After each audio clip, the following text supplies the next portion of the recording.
జ్యోతిషాస్త్రరీత్యా ద్వాదశ రాశుల్లో 11వ రాశి అయినటువంటి కుంభరాశి మిత్రులారా, మీరు ధనిష్ఠా నక్షత్రం 3, 4 పాదములు, శతభిష నక్షత్రం 1, 2, 3, 4 పాదములు, పూర్వభద్ర నక్షత్రం 1, 2, 3 పాదాలకు జన్మించిన మీరు కుంభరాశి వారిగా పరిగణించబడుతున్నారు. ఈ సంవత్సరం మీకు శుభాశుభ ఫలితాలు ఎలా ఉన్నాయంటే, ఈ సంవత్సరం రాశి వారికి శని సంచారం ఏళ్నాటి శని నడుస్తుంది. దీని ప్రభావం జూన్ 30 నుండి శని వక్రించడం వల్ల ఏళ్నాటి శని ప్రభావం కొంత తగ్గుతుంది.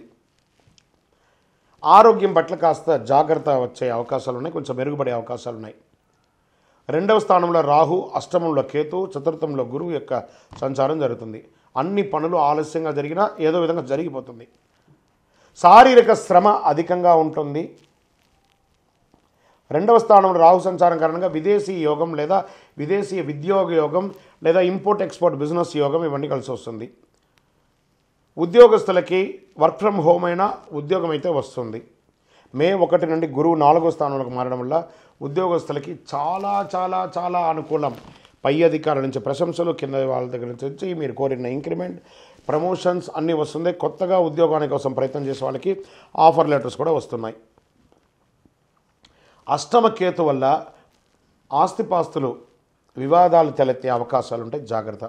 వాహనాలు నడిపేటప్పుడు జాగ్రత్త. శని మీకు యోగకారకుడిగా ఉన్నాడు. ఏళ్నాడు శని కారణంగా పనుల్లో ఆలస్యమైన యోగకారకుడిగానే ఉన్నాడు. టీవీ, సినిమా, పత్రిక వారికి కాస్త బాగుంది. బంధువుల మధ్య, భార్యాభర్తల మధ్య అన్యోన్యత పెరుగుతుంది. సాటిశాతం ఎలాగ నడుస్తుంది కాబట్టి కాస్త జాగ్రత్తగా ఇష్టదైవాన్ని ప్రార్థన చేయండి. విదేశాలకు వెళ్ళాలనుకున్న వాళ్ళకి ఇది యోగం.